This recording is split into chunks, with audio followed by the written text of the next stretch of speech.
السلام عليكم ورحمة الله تعالى وبركاته. الحمد لله رب العالمين، والصلاة والسلام على محمد خاتم النبيين وعلى آله الطاهرين وصحابته أجمعين والتابعين ومن تبعهم بإحسان إلى يوم الدين. أما بعد. So we were in the explanation of Bulughul al-Maram, and we were using the explanation of Bulughul al-Maram, Subul salam, and we were on the 6th hadith. وعن رجل صحب النبي صلى الله عليه وسلم قال: نهى رسول الله صلى الله عليه وسلم أن تغتسل المرأة بفضل الرجل أو الرجل بفضل المرأة وليغترفا جميعا. أخرجه أبو داود والنسائي وإسناده صحيح. So it was narrated from a companion of the Prophet sallallahu alaihi wasallam. And I'm saying a companion because that's how it's mentioned here. It doesn't mention who the companion is, but it mentions that this was narrated by a companion. And this companion said that the Prophet sallallahu alaihi wasallam, he prohibited that a woman bathes from the leftover water of a man, and a man bathes, or a man bathes from the leftover water of a woman. وَلْيَغْتَرِفَا جَمِيعًا, and that both of them should draw water and cup water, draw water together at the same time. أخرجه أبو داود والنسائي وإسناده صحيح. Abu Dawood, he narrated this hadith. Imam Nasa'i narrated this hadith. وإسناده صحيح. And the chain of narration of this hadith is sahih. So it mentions here that Abu Dawood and Nasa'i narrates this hadith, and Imam Ahmad also, he narrates this hadith, and he narrates this hadith in his Musnad.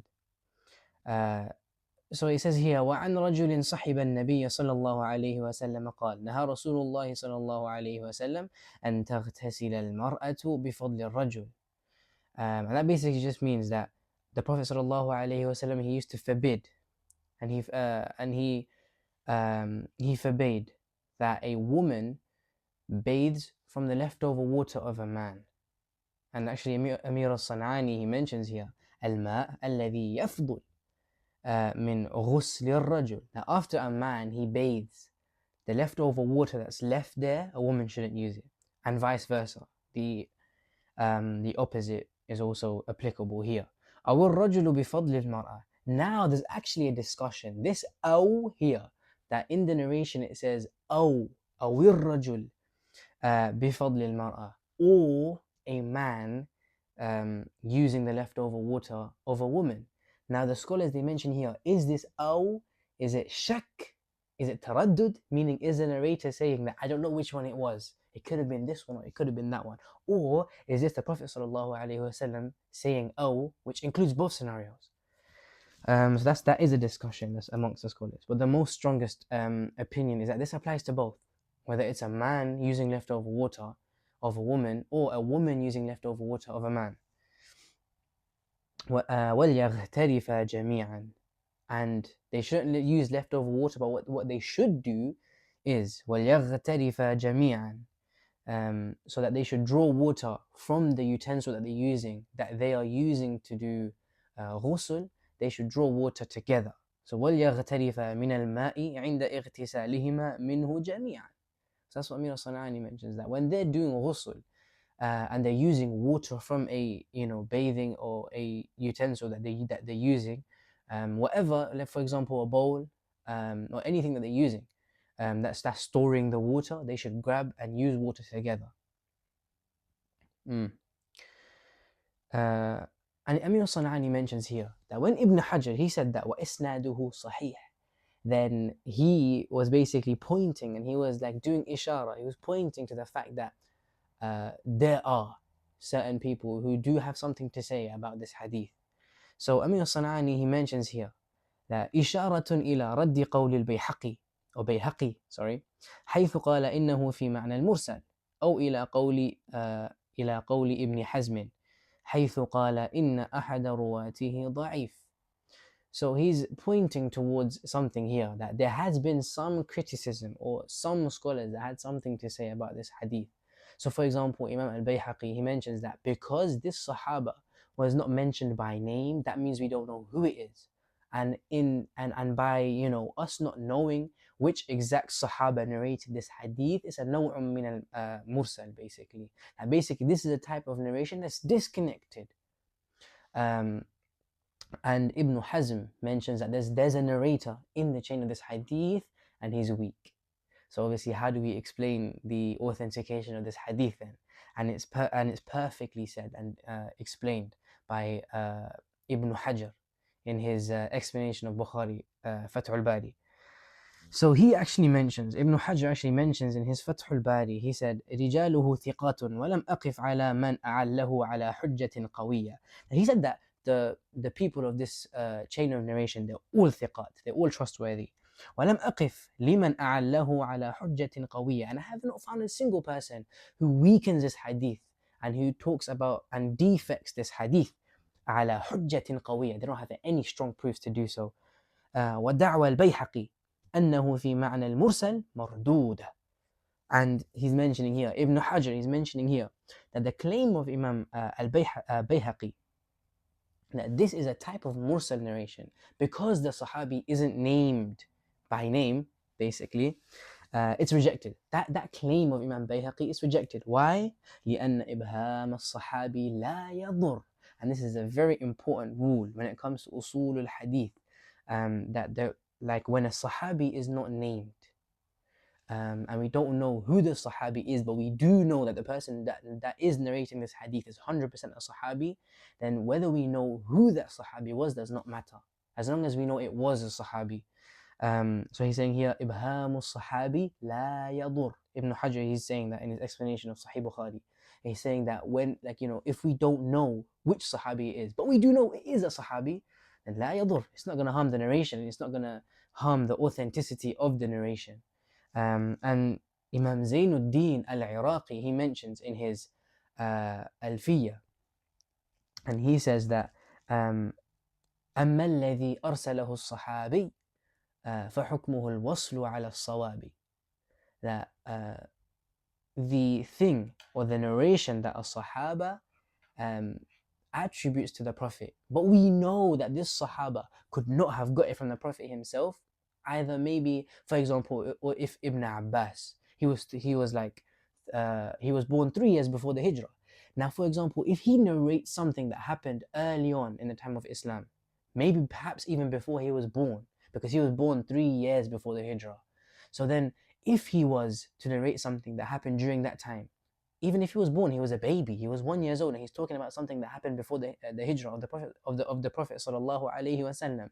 So if he's talking about something that happened before the Hijrah and he was 1 year old, then how do you explain that? And then the scholars would say that this is a naw'un min al-mursal, but it's the mursal of a Sahabi, meaning that this Sahabi, he most definitely got it from another Sahabi that saw or witnessed this event.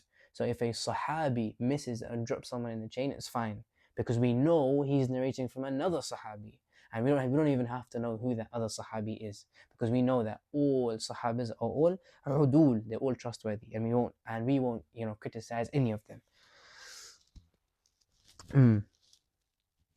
Okay, وقد صرح التابعي بأنه لقيه. And Ibn Hajar mentions that this specific tabi'i that's narrating this hadith from the Sahaba, he doesn't mention the Sahabi from this Sahabi. He doesn't mention this Sahabi's name, but he did mention specifically that the person I'm narrating this from was a person who was a Sahaba or was a Sahabi.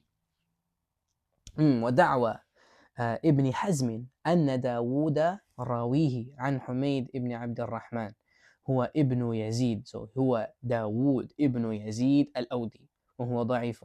Now Ibn Hazm here, he goes into the chain and he finds a person who in the chain, and his name is Dawood. So now which Dawood is this? So Ibn Hazm was of the opinion that this Dawood was هو داود ابن يزيد الأودي. Now this Dawood was Ibn Yazid al-Awdi, and this specific Dawood Ibn Yazid al-Awdi, He's weak. He's a weak narrator. So that's why he said that this chain, it's weak, due to Dawood ibn Yazid al-Awdi. And Imam Ibn Hajar, he says that marduda, that this claim of Ibn Hazm, it's rejected. And why? فَإِنَّهُ ibn Abdillah al-Awdi, that he's talking about the wrong Awdi, so he was confused. So when Ibn Hazm saw this chain, he must have seen the chain that only mentioned Dawood. So he had to think about it, because other chains actually mention that this was Dawood and not Ibn Yazid. This was Dawood ibn Abdillah al-Awdi, and he's a thiqatun, and he's a trustworthy narrator. So now we have Dawood ibn Yazid and Dawood ibn Abdillah. Now perhaps Ibn Hazm, the narration that he had, only said Dawood. So that's how we can kind of excuse him for the error he made in the authentication of this hadith. That he graded this hadith to be weak. Why? Because he thought it was Dawood ibn Yazid al-Awdi. But for example, in the narration of Abu Dawood, it mentions Dawood ibn Abdillah al-Awdi. So it mentions his name completely clear. So we know that it's Dawood ibn Abdullah al-Awdi, and he's a trustworthy and he's a reliable narrator. وقد صرح باسم أبيه أبو داود وغيره. So Abu Dawood and others that narrated this hadith, they very specifically mentioned his father's name. So we know that it's not Ibn Yazid. He's not the son of Yazid. He's Ibn Abdullah. He's the son of Abdullah. So the clear takeaway from this hadith, and obviously after everything that I mentioned about the authentication of this hadith, we can see that the khulasatul qawl and the summary of basically everything that's been mentioned here is that the claims to say that this hadith is weak, they're not strong. As Ibn Hajar mentioned in his Fath al-Bari, that all the claims against this hadith, they're not strong. So the summary is that this hadith is sound and it's authentic. And the clear takeaway from this hadith is that a man should not use the leftover water of a woman, and vice versa, basically. And then Amir al-San'ani mentions here, هو معارض بما يأتي من قوله في الحديث الآتي. And what you see here is that this hadith, he's saying, is opposed, and the meaning of this hadith is contradicted by the next hadith that we're going to go through. And the next hadith is hadith number 7. وعن ابن عباس رضي الله عنهما أن النبي صلى الله عليه وسلم كان يغتسل بفضل ميمونة رضي الله عنها. So it was narrated, أخرجه مسلم. So Muslim narrated this hadith. And it was narrated from Ibn Abbas radiyallahu anhuma that the Prophet sallallahu alayhi wasallam, he used to bathe with the leftover water of Maymuna radiyallahu anha. So he used to bathe with the leftover water of a woman, which was his wife Maymuna. وَلِأَصْحَابِ السُّنَنِ. This is the second part of the hadith, which is another narration of this hadith. وَلِأَصْحَابِ السُّنَنِ. And it was narrated by the 4 sunan. اغتسل بعض أزواج النبي صلى الله عليه وسلم في جفنة فجاء ليغتسل منها فقالت إني كنت جنبا فقال إن الماء لا يجنب وصححه الترمذي وابن خزيمة.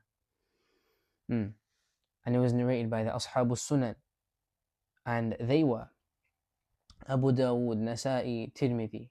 And Tirmidhi actually said this is hadithun hasanun sahih. And Ibn Majah also narrated this hadith.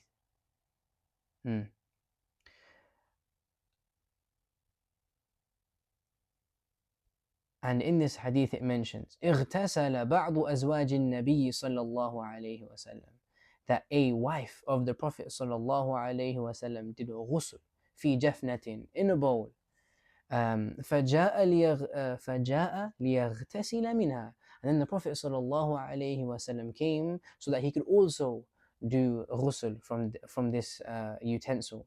فقالت إني كنت جنبا. And then his wife, the wife of the Prophet ﷺ, said that I was in the state of janaba.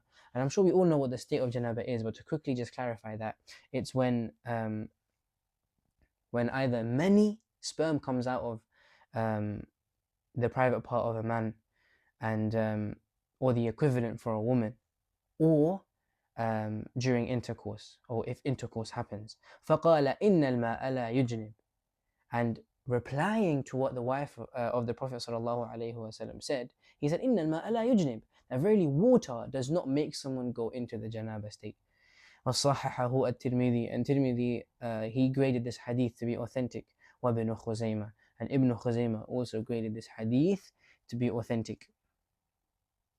And this hadith of the Ashab al-Sunan, that the hadith, this hadith that we just did right now, the Ashab al-Sunan, Imam al-Hakim, he also narrates this in his Mustadrak, and he says, لا يحفظ له علة, and there is no hidden defect in this hadith.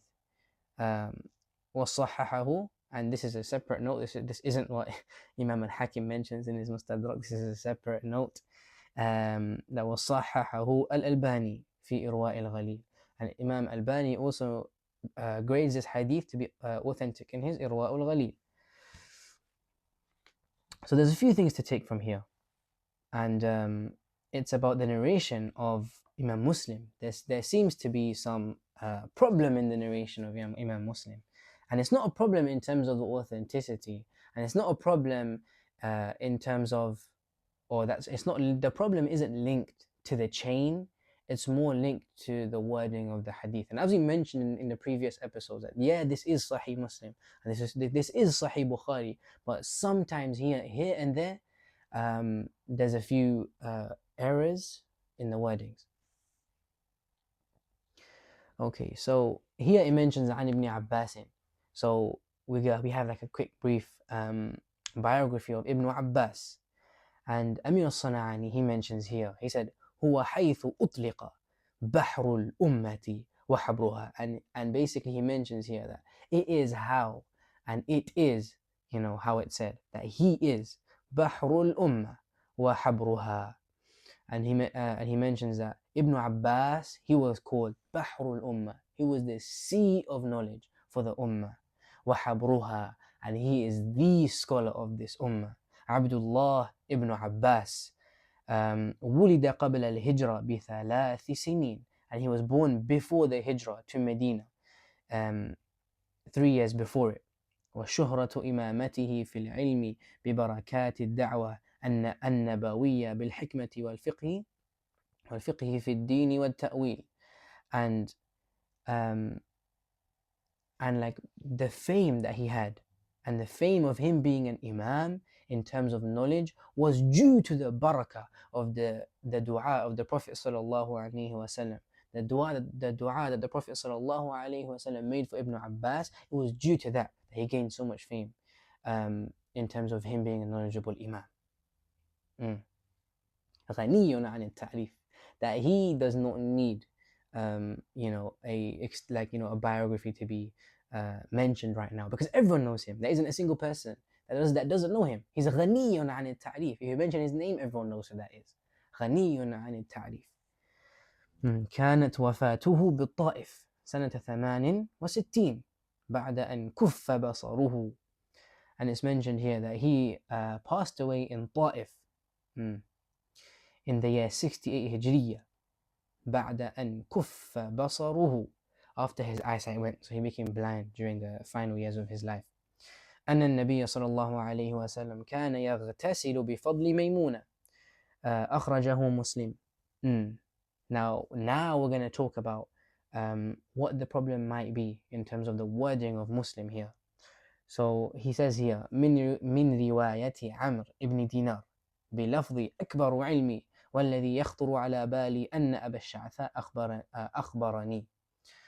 So here in the narration of Imam Muslim, he goes with his chain to Amr ibn Dinar, and then Amr Dinar, it's the way he words the hadith that gives it a bit of doubt. So he says أكبر علمي, and that basically just means like what I think most and what I know to be the most apparent here. والذي يخطر على بالي, and the thing that comes to mind about this hadith, أن أبا الشعثاء أخبرني.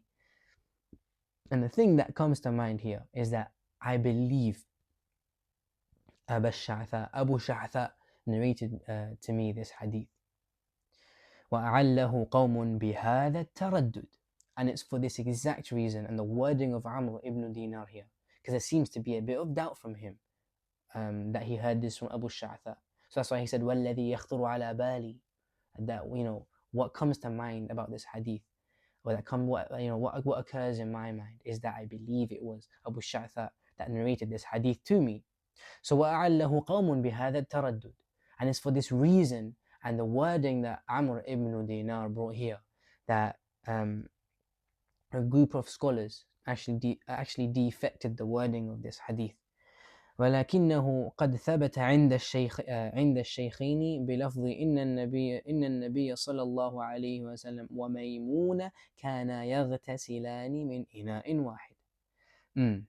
So this specific wording, and that specifically mentions that the Prophet ﷺ, he bathed with the leftover water, that might be a defected, and the wording of that hadith may not be the best. But then we have another narration that Imam Bukhari and Muslim, they're known as Shaykhan. That if we're talking about the science of hadith, when we say Shaykhan, ittafaqa Shaykhan, that the two shaykhs have agreed upon this hadith, that means Imam Bukhari and Muslim brought it in their sahihs. So it has been narrated by both of them.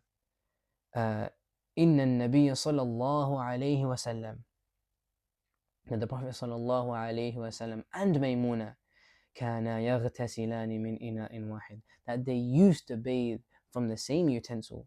ولا يخفى أنه لا تعارض. And it's very clear here that if we now put the riwayah of Muslim to the side, because we believe that there's a problem with the wording, so we're going to have to put it to the side. We won't be able to use it. So if we believe that, we're going to put Muslim to the side, the narration of Muslim, and then bring the narration that Muslim and Bukhari agreed upon. And if you bring this narration and the previous one, the previous narration is that the Prophet ﷺ, he prohibited that a man or a woman, they bathe with the leftover water, or the leftover water of the opposite gender. So if you have this hadith, and then you have this hadith that we just mentioned, that Bukhari and Muslim agreed upon, and it was that the Prophet ﷺ and Maymuna used to bathe min ina'in wahid, from the same utensil, then there's no contradiction here. Because it doesn't mean that the Prophet ﷺ used the leftover water. It could just mean that they bathed together. And they وَلْيَغْتَرِفَ جَمِيعًا. And he mentions that they should draw water together. This hadith doesn't mean and doesn't show that they didn't draw water together. Even though the riwayah of Muslim, the one that we just defected here and said the wording isn't too great, even though that one shows that they didn't draw water at the same time, this one that Imam Bukhari and Muslim both agree upon shows that they did. نعم المعارض قوله. So he mentions here that so that is how it is. But then the real contradicting hadith, and the hadith that really contradicts it here, قوله ولأصحاب السنن, and it is the second narration, the one that came straight after Muslim's narration, the Ashab al-Sunan's variation. And they mentioned that اغتسل بعض أزواج النبي صلى الله عليه وسلم في جفنة فجاء النبي صلى الله عليه وسلم ليغتسل منها. That the Prophet one of the Prophet's wives صلى الله عليه وسلم, one of his wives, bathed in a bowl. فجاء النبي صلى الله عليه وسلم, and then the Prophet صلى الله عليه وسلم came ليغتسل منها, so he could also bathe from it. فقالت إني كنت جنبا, that I was in the state of janaba, أي وقد اغتسلت منها, basically meaning that I was in janaba and I also bathed from that while I was in janaba. فقال إن الماء لا يجنب. And another wording is also mentioned, is like لا يجنب, that that verily water does not make people go into janaba, and another one says that verily water does not become in the state of janaba. Okay. So this hadith clearly contradicts, from the apparent sense, it clearly contradicts the hadith that we mentioned earlier, that the Prophet ﷺ prohibited that a man use the leftover water of a woman. So it clearly contradicts it. Because here you can see that one of the wives of the Prophet ﷺ used it, finished using it, and then the Prophet came ﷺ and tried to do ghusl from it, and actually did do ghusl from it. So now that shows clearly that it was leftover water, and the Prophet ﷺ did use leftover water of a woman. ومعنى الحديث, and Amir al-San'ani, he mentions here, and there's like a bunch of ways to reconcile here. So ومعنى الحديث قد ورد من طرق سردها في الشرح وقد أفادت معارضة الحديث الماضي. So basically he mentions here that the hadith in Badr al-Tamam, the Sahibu Badr al-Tamam, he brings this, and he brings, من طرق قد ورد من طرق سردها في الشرح. He mentions a lot of stuff in there, and he brings different طرق and variations of this hadith. And you can clearly see that this opposes the previous narration that we went through, that the Prophet ﷺ never allowed this to happen, and said that, and he said that نهى رسول الله صلى الله عليه وسلم أن تغتسل المرأة بفضل الرجل, that a woman, that he forbade that a woman does ghusl with the leftover water of a man. وأنه يجوز, and now he's mentioning here, وأنه يجوز غسل الرجل بفضل المرأة. And now he's saying that, you can see here, and that you can take from the meaning of this hadith, that يجوز غسل الرجل بفضل المرأة, that you can do a ghusl and you can bathe, and a man can bathe from the leftover water of a woman. ويقاس عليه العكس, and you can also do the opposite, لمساواته له, because it's the same thing. وفي الأمرين خلاف, and if for both those scenarios there's a difference of opinion here. والأظهر جواز الأمرين وأن النهي محمول على التنزيه. And what seems to be the most apparent here is that they're allowed for you to do that. It's allowed for you to do that. وأن النهي محمول على التنزيه. So basically that the prohibition in the earlier hadith, it shows that it's makruh. So meaning that it can be done, but it's makruh to do so. And there have been many opinions from the Sahabas as to, what could this mean, and how can you reconcile between these hadith. So there have been a bunch of opinions that floated around. For example, it's talking about if the woman, like for example, one opinion is that if the woman submerged herself into a body of water and then left that water, meaning if there's like a bucket that's big enough for the woman to go into, so for example a bathtub, so if the bathtub is filled and the woman submerges her body into that bathtub and then leaves, you can't use the leftover water, which was the water left over after she submerged herself into it. And some said and then some other opinion said leftover water if she's menstruating. So then there's a bunch of different opinions that come here, that come to sort of reconcile between here. And what Amir al-San'ani says here is that the most apparent thing is that it's allowed, but it's for tanzih. It's to show that it's makruh. So then it's exactly like how Sahib al-Maraqi, the 1,000-line poem, ونصول الفقه, that وربما يفعل للمكروه, from what I can remember, that the Prophet ﷺ sometimes did things to show that they're makruh and not haram. وربما يفعل للتنزيه مبينا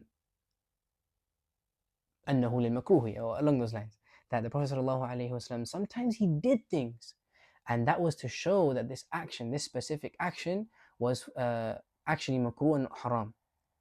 And what we can see is that one thing to mention is that if something is prohibited, then the asl of something being prohibited is that it shows tahrim.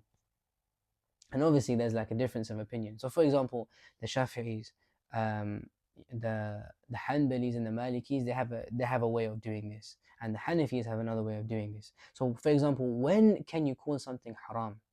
So the Hanafis would say that they have a blanket statement that they use, and they say that if you want to call something haram, then the evidence you use has to be قطعي الثبوت and قطعي الدلالة, meaning that this specific evidence is قطعي, meaning there's no doubt in the authenticity of it, meaning it has to come the same way the Quran came, and it has to be قطعي الدلالة, meaning you have to the meaning of it and the indication of the evidence we just brought here has to be clear.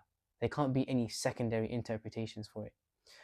And that's the Hanafi approach to it. And the rest, they just say it has to be قطعي الدلالة,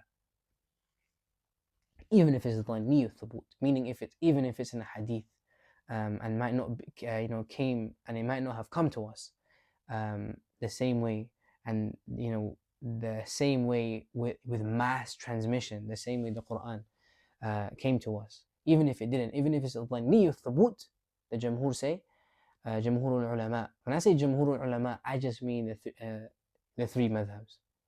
And even though the Hanafis might be more in number, it doesn't mean that.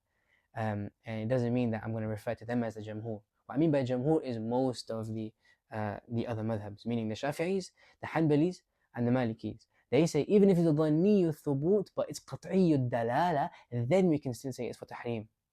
So that's why the asl here is that if something is being negated, the asl, or if something is being prohibited or negated, the asl is that it's being done so for tahrim. And then you have to have secondary proofs and proofs that come outside of it that you can use to maybe move it away from tahrim. So for example, if you just had that one hadith, نهى رسول الله صلى الله عليه وسلم أن تغتسل المرأة بفضل الرجل, that the Prophet صلى الله عليه وسلم, he forbade a woman, that a woman bathes with the leftover water of a man. So now if you had this hadith, and in its apparent sense you can just tell that the asl, like I mentioned, is that it's going to be for tahrim, meaning it's haram to do so. And then this hadith would come and say that the Prophet did do that though. Then it's exactly like how Sahib al-Maraqi mentioned, that sometimes the Prophet would do something and it would show that this something wasn't haram, it's actually makruh. Obviously whether you should do it or not is another discussion, but here we can see that it's the adhar here, and the most apparent stance that we can take here is that it's makruh, and the prohibition in the hadith that you mentioned earlier isn't the original way we take it. It's not for it's not to show that it's haram, rather our secondary evidence that we use is that this hadith, that the Prophet ﷺ did do it, so this prohibition goes down from being haram to makruh. Because we did mention earlier that hamlul lafz, like remember in the previous episode that we were talking about Malik, and how he Malik rahimahullah, and how he takes the prohibition of لا يبولن أحدكم في الماء الدائم الذي لا يجري ثم يغتسل فيه, that he takes this nafi, he takes this, and this prohibition, he takes it to be للتنزيه, like for makruh. And we mentioned earlier in the previous episode that the haqiqi meaning, the original meaning of prohibition is to show something's haram, and the majazi meaning that once we can prove that it's not for haram by having a sarif, having another evidence to prove so, then we can take it down to the level of makruh.